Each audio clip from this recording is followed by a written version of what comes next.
All right. Good morning, Doug. We're back with viewer Q&A. Some questions for you today, Doug. The first one, someone wants to know why you chose to live in Virginia, but they had a part two to the question that I think is even more important, and that is, if someone is unable to purchase multiple homes in multiple jurisdictions, like you've suggested, if possible, and has to stay in the U.S., what states or areas would you recommend people relocate to? Well, I'd pick a rural location within the state, number one. I'd pick a red county where people are conservative. Look, place where I am here in Virginia, I'm on a river leading right into the Chesapeake Bay. So it's very convenient. I could go out if I chose and collect oysters or crabs or fish. It's nice, very pleasant venue, generally speaking, but sociologically, this is an interesting part of the country. It's when I drive to any of the nearby villages, it's full of small, well-kept houses. So this is telling me something about the nature of the people, number one. And number two, it's full of churches. There's a church it seems like sometimes every 50 yards, but certainly one every mile.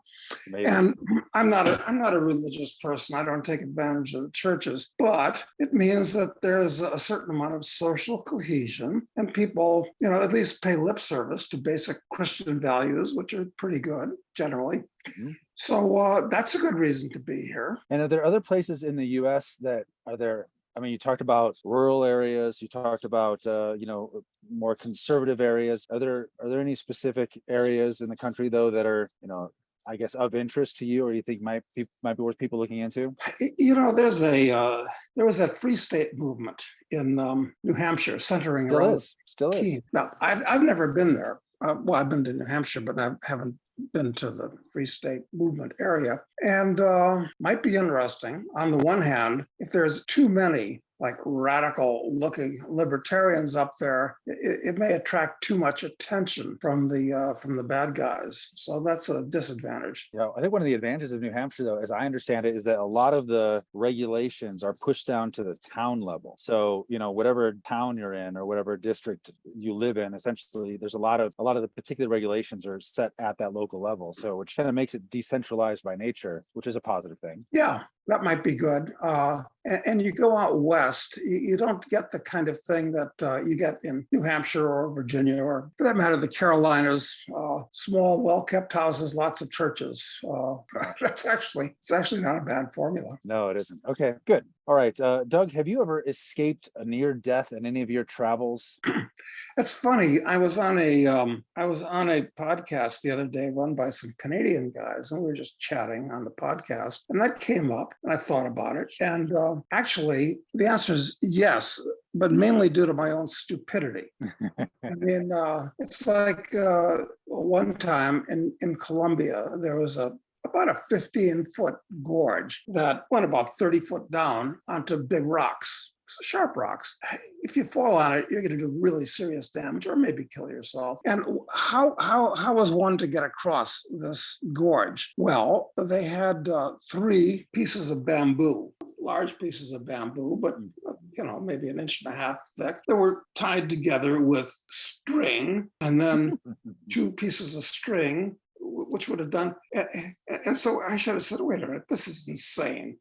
I'm not walking, but I did come and go. I mean, I did it, but what was I proving? And another time, this was in China, and once again, idiotically, I said, wait a minute, this is just insane. The risk reward is not there. But I've always been something of a risk taker, a little bit of a daredevil. Yeah. And there was a narrow ledge for about 100 feet up against a cliff wall. And then you drop a couple 100 feet into God knows what, a couple 100 feet, it doesn't matter at that point. So I did that successfully, and I'm never going to do anything like that either. And I don't know why I did those things, but I've never been had any physical danger from being attacked, ever. I've never, ever been attacked, ever. In any of these crazy, weird places. Although, as I think back about it, when I was in the Congo between the wars, we were leaving an airport. There were a couple of us, and there was a group of about 10 young Congolese soldiers with, they look like a gang in LA, quite frankly, but they were wearing uniforms, having guns, and the droopy eyelids. So they were probably on some type of a psychedelic substance, probably just pot. But you could tell that, listen, considering that the young, unmarried human male is the most dangerous creature ever to have lived, including the T-Rex, these guys were scary. I mean, anything could have touched them off. Yeah. So, yeah, there have been a few things like that. But I've been charmed. I've been very lucky. Yeah, well, you did get in a car accident that almost killed you in Switzerland, though, right? Yeah, I was in the hospital for 6 weeks and broke my right leg in 17 different places, and I still have a steel plate, which draws the attention of the TSA most of the time. Even if I'm wearing a short sleeve shirt, some of these idiots will still want my yeah, that's true. Yeah. So I've had a couple of bad accidents and a couple of really nasty polo accidents, frankly. But that's a dangerous sport, one that I highly recommend to people, but recognize you're almost certainly going to suffer some serious injury. You play it long enough. Okay. Next question is, what would it take for you to leave Uruguay? A radical change in the government. And I don't see that happening because it's just a stable country. On the other hand, back when the generals were running Argentina and the generals were running Brazil, this is back in the 80s, I guess, there were generals that were running Uruguay. And they killed about 500 people, kind of mowed the grass, as the Israelis would say. Well, they were right-wing generals, kind of. And generally speaking, if you're not involved in the local politics and you a well-to-do guy that has some connections in the legal and community, you're probably okay. So I think Uruguay is probably good for the duration, but anything can happen anywhere. Yep. Fortunately, Uruguay, right across the border from the best part of Brazil and right across the border from Argentina. And who knows? I've been hoping for decades that Argentina was going to have a renaissance. Maybe it'll happen. I don't know. They're up to 71% inflation is what I saw most recently. So who knows? It can't get that much worse, I guess. It looks like another step down before they have their renaissance after a revolution. But it's nice if you're in Uruguay to have two neighboring countries that are options. Yeah, good ones. Yeah. Okay. How do you plan to mitigate what you call the coming Greater Depression? How do I mitigate it? Diversify. I mean, diversify your assets politically and in other ways. There's no way you can look. Richard Russell used to say, and I don't even know if people know who Richard Russell was, but he's kind of the grandfather of the whole newsletter stock market. And Dick used to say, in a depression, everybody loses. The winner is just the person that loses the least. And I used to say, no, that can't be right, because most of the real wealth in the world is still going to be here. It'll just change ownership. Now, I'll naturally be smart enough.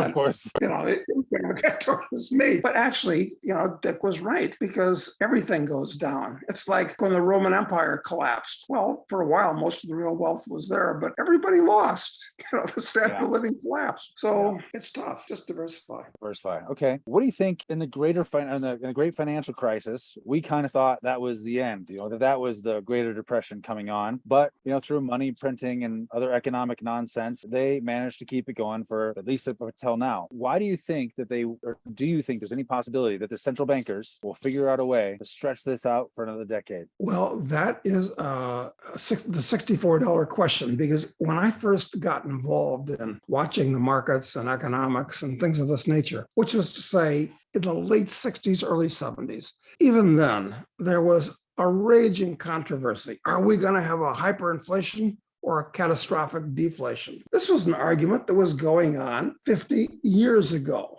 I mean, and it's still going on today, and they've managed to kick the can down the road, these last 50 years. So are they going to be able to do it another 50 years? Well, the Argentines have done worse than that.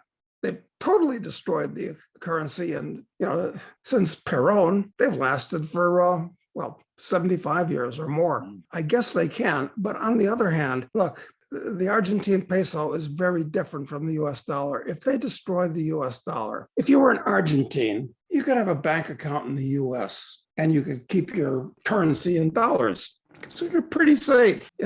But if they destroy it in the US, where are you going to run and hide? I mean, yes, you'll own gold in different places in the world and you'll have gold coins in your own possession. But if the US gets destroyed, we're really screwed because there's really no place to run at that point. Yeah, well, Switzerland, maybe.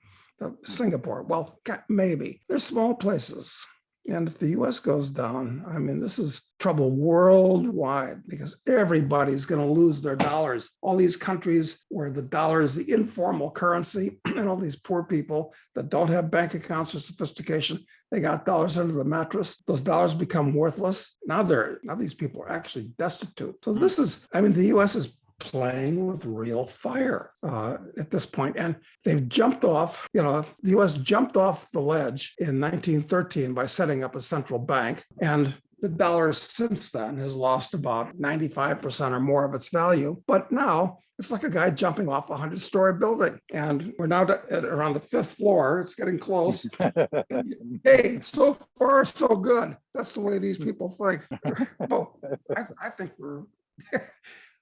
it's really serious. And it's much more serious, anything that happens in the US for all kinds of reasons than if anything happens in some nothing nowhere Latin American or European country. Okay. But people are like cockroaches. I mean, we survive. And I always like to, because I like to read history, especially end of World War II history. It's kind of interesting. And I point out, hey, it's not going to be as bad as Berlin in 1945, probably.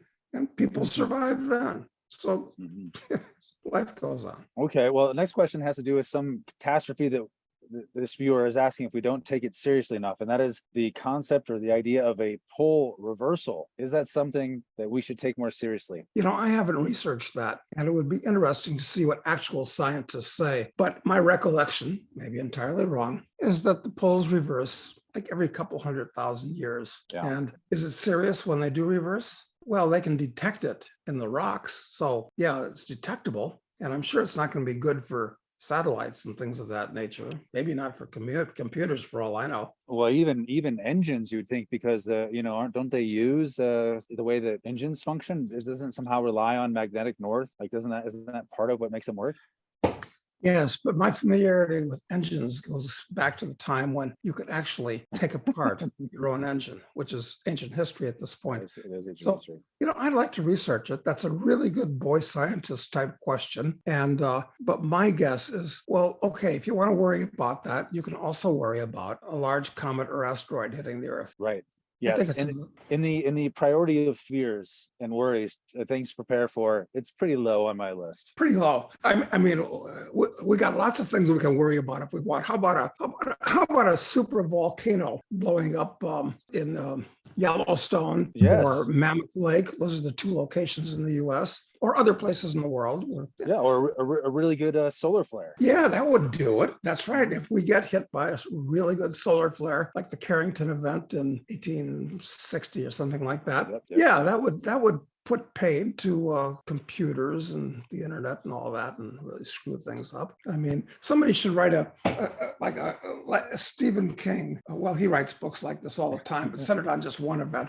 But you got a dozen things that can go wrong. So don't worry about it too much. Right. Okay. Doug, the next question is, why are you so negative on Russia? It has the most technologically advanced military in the world, massive trade surpluses, low debt, large natural resources, educated population, proximity to Asia, etc. It's not a libertarian paradise, but a less dirty shirt than any Western country. Well, I'm not. Well, put it this way. It makes it sound like I'm a supporter. When anybody says I don't like Russia, people automatically assume I'm a supporter of the Ukraine. No, I'm not. So let me get that out of the way to start with. But let's go through that list, because that's a pretty all-encompassing list. Wait a minute, what's the first one on that list? He says it has the most technologically advanced military in the world. Who knows? But I don't think so. Russia's too poor a country to be able to finance a really technologically advanced military. So I don't think so. I don't think so either. And some of this may have been propaganda, that was put out by the Ukrainians, but they had some drones that they captured, some Russian drones. And apparently they, for the camera mechanism in there, these are surveillance drones. The camera mechanism was essentially just a normal SLR camera that they put inside of it, which would imply that it's not that technologically advanced if they're using off-the-shelf consumer technology for their camera systems. So, but Yeah, and anyway, how important in today's world is a technologically advanced military unless you're going to invade someplace and capture ground? I mean, this isn't like in ancient times where if you invaded the country next door, you steal the gold, you steal the artwork, you steal the women, you enslave the men. Hey, that was a pretty profitable thing. And then you got to tax them for a while, and then things turned around and it became a liability. But it's not like that anymore, you know? no. Now you use the military to conquer someplace, you're asking for a guerrilla war, which is, yeah. So no, forget about that. What's the second one? Massive trade surpluses. Yeah, but it's like Saudi Arabia. I mean, they're selling raw materials, unrefined stuff, oil and metals and wheat for the moment and stuff. Well, that's not the basis for a sound economy so yeah, they've got trade surpluses at the moment, but it's basic stuff as opposed to the kind of stuff that made China rich or Hong Kong rich or the US rich, right? Manufactured stuff. I think the comparing with Saudi Arabia really puts that in perspective, actually. Yeah. Okay. It does. It's like they're a one-trick pony, and that's not good. It's a sign of a not developed economy.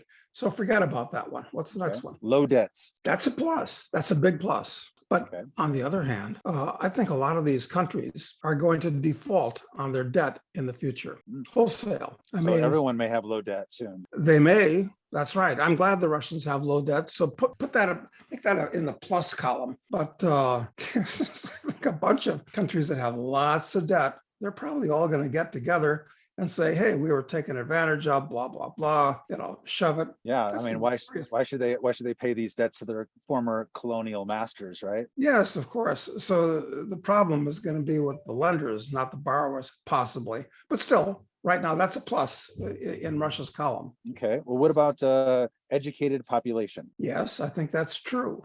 Okay, that's very good. But it hasn't resulted in them having a more advanced, more developed economy, though. That's they're educated, but having knowledge without practical applications, which unless you have an entrepreneurial economy with capital where you can start a business and use it to produce things, it's what we call useless information. I mean, it's like I have a lot of knowledge of paleontology. Yes, and ancient Rome. Well, from a practical point of view, basically useless. So education is overrated. And the last one they have is proximity to Asia. That's a double-edged sword because the case can be made that Siberia is just going to be someplace that the Chinese can walk into in the future and take over, number one. Of course, both countries are in demographic decline. So I question whether having more land is really going to inure anybody's benefit. But proximity to Asia, that's one of their big problems, actually, is that how many ethnic groups are there in Russia that speak their own language, have their own religion, have their own customs? They're not cultural or ethnic Russians. Well, the Chechens are a group that everybody knows about, but there are lots of groups like that, lots of them. Yeah, just because they're, the line on the map says part of Russia doesn't mean that when the going gets tough, that those places won't decide, hey, we don't need to take orders or pay taxes to Moscow. The hell with that. Yeah, and it's proximity to Asia, they say, but I mean, it's a huge distance. I mean, yeah, right. It is next door to it technically, but it's thousands of miles away, most of it. Yes, and they've got one rail line, at least that I know of, running from Moscow to Vladivostok. One rail line. So this is like an undeveloped country, primitive. Okay. Well, you're just talking about declining population. Someone asks, which investments would you think would be good if the world population would shrink by 3 billion people within a decade? I think they're looking at this idea, what was that report that came out that's expected huge decline in population? Deagle, yes. So maybe they're referring to that. And maybe Deagle was onto something for all. I mean, there are straws in the wind that are kind of scary about collapse of population. Well, I guess the closest analog that we can come to for that is the bubonic plague, which took over Europe in about 1330, population dropped like 40%. So what are the consequences of that going to be other than mass chaos? I think anything in automation would be really important, right? Because labor was a huge problem. Yeah, and maybe raw materials like copper and palladium and platinum and nickel and things like that won't be as important because there'll be so much of it above ground, just an inventory to service a large population, maybe. Boy, that deserves a lot of thought. I've actually thought about that and I can't come up with something. Maybe somebody listening right now can give us some conjectures that make sense. Do you have any thoughts about what would? The only thing I have is comes from Klaus Schwab, his fourth industrial revolution. That idea is basically leveraging these robotics and automation technologies to replace human labor. And I'm sure he actually, I suspect he may be right. Just because he's evil doesn't mean that he's not right. Yeah. So, I mean, robotics and the development of artificial intelligence, which are both proceeding apace, if they can hold the world together with chewing gum and baling wire for the next generation, we really will reach Ray Kurzweil's singularity. And you won't need 8 billion useless mouths, as they call them. Yeah, as they call us, Doug, us. That's right. Well, of course, a lot of the world are useless mouths because they don't produce anything. They live on welfare. It's true. So, I mean, it's like I said, I despise Klaus Schwab, but occasionally, him and his lapdog court intellectual, Yuval Harari, whatever his name is, yep. Sometimes they're right. I mean, I think one of the biggest things of this whole big question, though, is most the fundamental concepts around investment, they fundamentally rely on this assumption of growth of some kind. And in an environment where you have substantial degrowth, which is like the Greater Depression you're talking about, in that environment, most investments don't work, right? Yeah, exactly. There's no guarantees of anything, quite frankly. Okay. Well, there's a first-time silver buyer here, wants to know, he says, silver premiums are quite high currently. Is it worth loading up now, or should he wait for premiums to drop? It's a good observation because premiums fluctuate radically. And in terms of junk silver, US coins minted 1965 and before, often they've sold at discounts to silver value of as much as 10 or 15% in the past. The past. I don't know what the premium on so-called junk silver is now, but in terms of silver rounds, which are neat to have, silver is like $20 right now. What does a silver round cost? Canadian maple leaf or a US minted thing or whatever. Let me look, see what I can find right now. Probably 25 is my guess, retail. Sorry, I've just got to look it up real quick. Yes, it looks like actually, no, I mean, maple leafs are $29. 29. Wow. Is that Canadian or US, you think? That's US dollars, I'm sure. Yeah. Wow. I mean, I assume that is US dollars because it would know where I'm writing from. So, but that's pretty shocking, actually, because the spot price for silver is $20. And many times in the past, I don't know what junk silver sells for, if it's a premium, it's probably a premium, but it has been big discounts in the past. Maybe the answer to this question is to, instead of buying US or Canadian rounds from the mint, because it costs the mint, I don't know how they compute costs, but $1, $2 to mint each of these coins, just cost. And I don't know where the rest of the difference goes. I mean, if there's that much of a spread between the cost of silver and $29 that the Canadians can sell it at, you'd think they'd have that, have that mint working around the clock. Yeah, no kidding. To collect I don't understand it, quite frankly. Yeah, I don't know. I don't either. But yeah, it says on this website, it says silver at $20.84. And then the maple leaf is, depending upon volume, you can get it as low as $28.83. Well, reasonably, it's never, if silver's at $20.83 at the moment, it's unreasonable to think you're ever going to get it for less than like 23 or 24. I mean, with costs and marketing and all this type of stuff. But I think the way to start would be to look for junk silver. Okay. That's a good way to start. old quarters and dimes and half dollars. And that's pre-1964. Or is it 65? It's funny, that clever fraud that the US, they made the replacement coins, which are worthless slugs, look very much like the old coins, so that you got to examine them. Is it 65 or 64? I forget, but I think that's the way to start. Okay, sounds good. We have a viewer who's a reader of Bonner Private Research, and they say Dan Denning mentioned that you, Doug, recommended the book The Knowledge: How to Rebuild Society in the Aftermath of Cataclysm. They'd be interested to hear your thoughts on that book.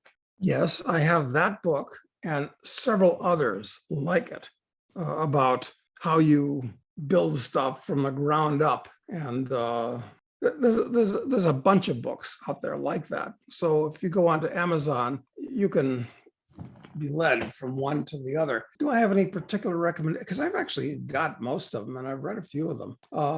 No particular favorites. They're all different takes. Yeah, I think after you read that one, you told me about it, and I read it, and I think that the thing that was interesting about it is that there's foundational level technologies, and that he's just trying to communicate how you can sort of bypass maybe 100 years of figuring stuff out, that humans had to figure certain things out, to sort of skip past this technological life cycle and sort of build society up from the ground. And I found the way he wrote it to be very, very interesting. I mean, just the basic premise he started with, assuming there's things you can still scavenge, but not much, and you're building from the ground up. I thought it was interesting to read. I don't know, if you find yourself in that situation, is that the best how-to manual? I don't know, but it was very entertaining. Yeah, exactly, and that's true of a number of others like that. There was a series of books that was popular is not the right word, but were circulating, that we're talking about, forget about using 19th century technology, which would be hard enough to reconstruct, but how you would rebuild society using 17th century technology, which would be hard enough, quite frankly. Incredibly hard.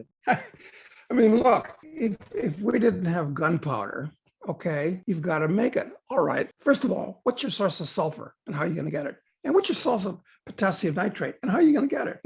Very simple compound that's been around since the 13th century. And I think if we were out in the woods, I think we'd have to forget about gunpowder. Yeah, no, we'd be a Stone Age. Stone Age, exactly. Yep. We're not. That's hard living. Exactly. How are we going to refine metals and all that? I mean, you talk about the supply chain breaking. I mean, if something serious happens, it's serious. Yeah, maybe like a pole shift or a solar flare. Yeah, or a mega volcano. Exactly. or in the long run, the government just destroying the economy, because if it hadn't been for overseas Cubans, Cuba would already be in the Stone Age, I think. Yeah, you're right. And I mean, if you look at other collapses, I mean, certainly the Dark Ages preceded the collapse of Rome, right, and left lots of lost knowledge, and took a long time to recover that. The Bronze Age collapse, same thing. Technology lost for a long, long time, and people were basically back to, as you say, rubbing for roots and berries. Yeah, it'll be really, really, really unpleasant.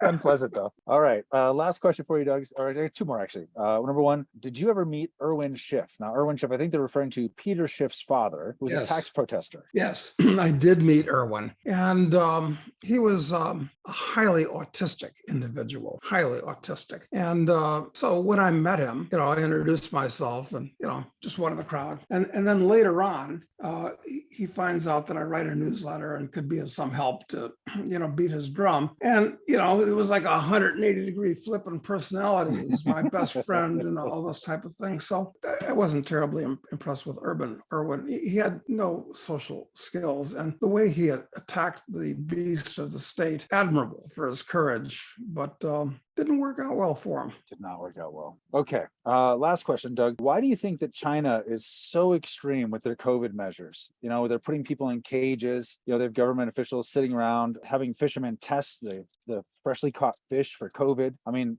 they wonder if it's real or if it's fake or what. I mean, why do you think they're being so extreme about it? It is so crazy. It just makes no sense. I can't figure it out. And I personally have not seen any good analysis of why. I mean, these are not stupid people. Why are they acting in such a stupid way. Is it mass psychosis that's taken over China, similar to the Cultural Revolution psychosis? Wow. I hadn't thought about that perspective, but that it happened before. Certainly could happen again. Yeah, and it's very dangerous. I mean, for whatever reason, the Chinese government is imposing this because although the mass movement of people from the countryside to the cities has diminished, still, I mean, China's got all these, people, and China's getting older now, of course, aging rapidly. But if you've got all these people in the cities, you've got to have growth. I mean, people just can't live in their apartments and do nothing. And if the world economy really does collapse and there's duties and quotas everywhere, China's factories close down because it's export oriented. I mean, China could be a time bomb. So at the same time as China's the 21st century is China's century. Okay, I buy that. But that doesn't mean that China is not going to have big problems in the near term too. Failure of banks, all kinds. Yeah, and that seems to be accelerating. The biggest theory I could come up with is just that they've instituted within the major cities this testing regime where people have to test a couple times a week, and it's very expensive for the government to run this and very taxing on the people, obviously, to do this. But they're testing mass populations every week, and if they're given their social credit score technology that they have, that this would create a good way for them to pull out dissidents from the population and set them aside for quarantine, kind of in the Solzhenitsyn, when the KGB or whatever is coming into people's homes in the middle of the night and then carrying them away, knowing that they're going to be trouble. This would allow them to do that same sort of thing, to kind of pull out dissidents if they're worried about social unrest. So that's the best theory I have for it, because I do believe they're very smart, but I don't know. That's a good speculation. I mean, now, while things are still, held together, it's a good time to identify the free thinkers and potential trouble sources. And right, and they have a good excuse. If twice a week you have to go and test, and these tests, it's like, oh, you're positive this time, so you have to be quarantined. Pack up your stuff. We'll meet you at the curb at 2:00. That kind of does allow them to weed out the population the way they might want to. Yeah, this is a situation that's got to be monitored, and it doesn't look at the moment like it's going to have a happy ending. Well, we'll see. We'll see. Okay. All right. Well, we got to leave it there for now, Doug. Thank you very much, and have a good weekend. We'll talk to you next week. Thanks, Matt. Same to you.